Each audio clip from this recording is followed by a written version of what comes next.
Bonjour tout le monde. Alors aujourd'hui, dédication spéciale à ma classe de 11 niveau 1, calcul littéral. Alors, on va commencer par la base, le calcul littéral. C'est quoi le calcul littéral? C'est quand on fait des calculs avec un mélange de lettres avec des nombres. On n'a plus 3 plus 2, mais on a 3x plus 2y. Ça se mélange tout. Pourquoi on fait ça? Ça va nous servir pour résoudre des problèmes dans la vie où on ne connaît pas la valeur de quelque chose. Et vu qu'on ne peut pas mettre une valeur, un nombre, on va mettre une lettre. Et cette lettre, je ne sais pas encore la valeur.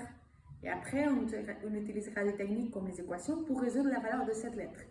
Donc, voilà, ça sert à quelque chose. Au moins, vous savez que ça sert à quelque chose. Et maintenant, on va à la base. D'accord? La base, c'est les monombres. Ça existe les monombres. Donc, quand on ne parle pas de calcul littéral, ça existe les nombres. Donc, moins 3, 5, 10, 1 million, moins 27. Et ici, le calcul littéral, c'est des monombres.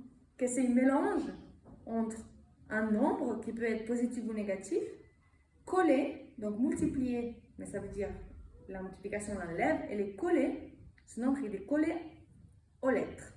Donc, par exemple, un monombre, ça pourrait être moins 5x ou 27xy. Je peux mettre les lettres que je veux, les nombres que je veux. Je peux aussi mettre des puissances aux lettres.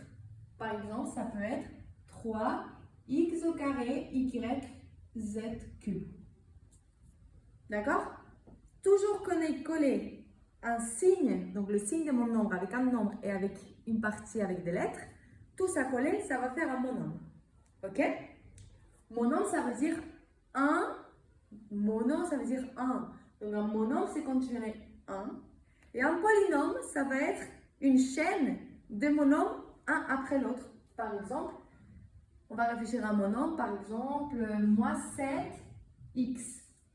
Après, je mets un autre monombre. Rappelez-vous, le monombre, c'est signe, nombre et lettre. Donc, signe, par exemple, plus, nombre, 3, et lettre, y au carré. Rappelez-vous, dans les lettres, je peux mettre des carrés, des puissances comme je veux. Et encore un autre, moins 8xy plus 1. Madame, le 1, c'est un monombre? Oui, sauf que le 1, donc là, le plus 1, l'unique chose qui est spéciale, c'est que la partie littérale n'existe pas. Mais c'est aussi un monombre, dont la partie littérale est nulle. D'accord?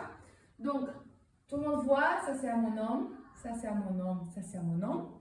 Et tout ça, ensemble, ça fait un polynôme qui est formé par combien de monombres? Regardez, il y a un monombre, 2 monombres, 3 monombres et 4 monombres. Donc, c'est un polynôme avec 4 termes, avec 4 petits monombres. D'accord? Rappelez-vous, chaque monombre a son signe, lettre, nombre, lettre. Signe, nombre, lettre. Signe, nombre et lettre. Signe, nombre et lettre qui est là-bas. D'accord? Maintenant, pour pouvoir, j'ai des expressions littérales, d'accord? Quand j'ai plein de monombres ensemble, comme ça, blablabla, une chaîne énorme, je vais pouvoir réduire des fois ces expressions qui sont très longues. Comment je vais faire ça? Je vais faire ça en suivant quelques techniques, quelques règles qui vont changer si j'ai des multiplications ou si je n'ai pas de multiplications. En réalité, si j'ai des multiplications et des divisions ou pas. D'accord? Première chose, avant de connaître ces règles, c'est savoir est-ce que c'est des monombres semblables. Donc ça, c'est le monombre normal.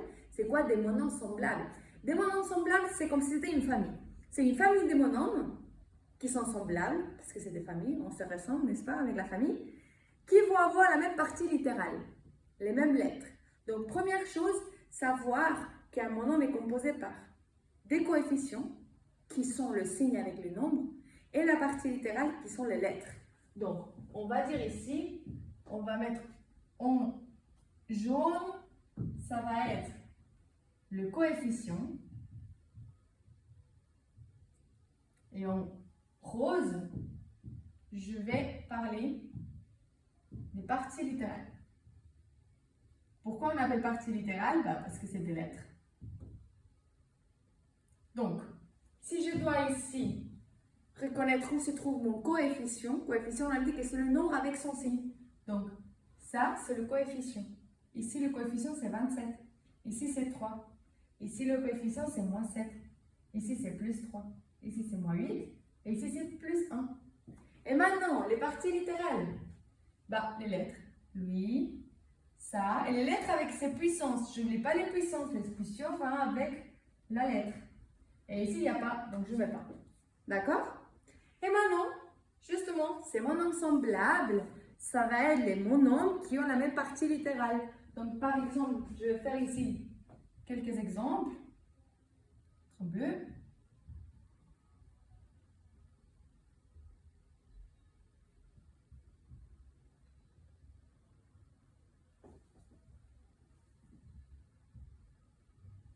Voilà.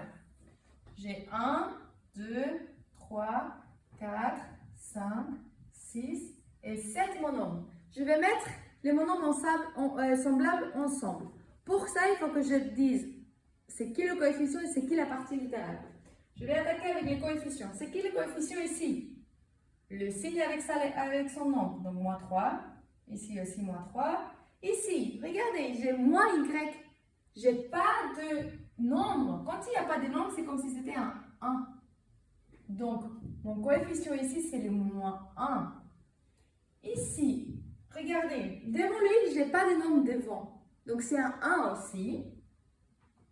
Et sur 2. Donc, ça veut dire que le coefficient, c'est un 1 sur 2.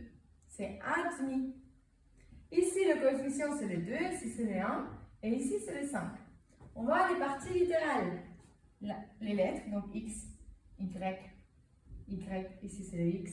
S'il n'y a pas, il n'y a pas. Et ici, c'est le Y. Donc, maintenant, je vais mettre en bleu ceux qui sont de la même famille, donc ceux qui sont des monomes semblables. Qui est un monome semblable avec moins 3x? Tous les monomes qui vont avoir x aussi comme partie littérale.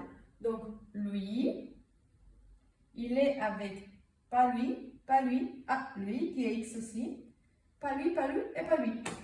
Juste ceux qui ont x comme partie littérale. Maintenant, celui-là, ce monome-là, est-ce qu'il y a des monomes semblables avec lui? Lui, parce qu'il y a aussi y. Et lui, parce que c'est aussi y. Et lui, qui n'a pas de partie littérale, avec lui, parce qu'il n'y a pas non plus de partie littérale. Qu'est-ce qui se passe si, par exemple, maintenant j'ai un 2x au carré? Est-ce que, ici, c'est qui la partie littérale ici? C'est x au carré. Est-ce que je peux mettre lui avec lui et avec lui? Non, parce que x, c'est une partie littérale qui est différente à x au carré. Ça doit être exactement la même partie littérale pour que ce soit des monomes semblables. D'accord? Et maintenant, dans la vidéo suivante, j'explique comment faire cette technique pour réduire l'expression.